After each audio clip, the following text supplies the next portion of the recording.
In this guide, I'm going to show you how you can get your Discord user ID here on mobile. Before you get in this guide, make sure to like the video and subscribe to the channel with all notifications on. It really does help the channel. It lets us know that you want more content like this. We'd greatly appreciate it. And if at any point throughout this guide you do have any questions, don't hesitate to ask us down in the comment section below and we can help you out further. I'm going to be doing my best to reply to every single comment down there.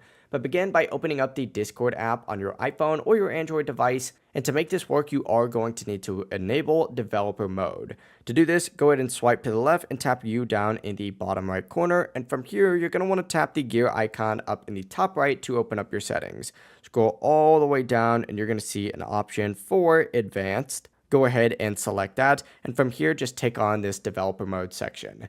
Now, if you go back to your home screen, here on Discord, what you're going to want to do is just open up any chat or server where you've sent a message. In my case, let's go into this server right here and select on our profile to pull up a page that looks like this. From here, go ahead and click on these three dots over on the right, and you're going to see an option to copy user ID. Go ahead and select that and then back out and open something like your notes. And what you're going to want to do is just paste it right in there. This is going to be your unique Discord ID. Just like that, a quick and easy way to grab your Discord user ID here on mobile. If this guide did help you out, make sure to like the video and subscribe to the channel with all notifications on. It really does help the channel and lets us know that you want more content like this. We'd greatly appreciate it. Have a great rest of your day though. Peace.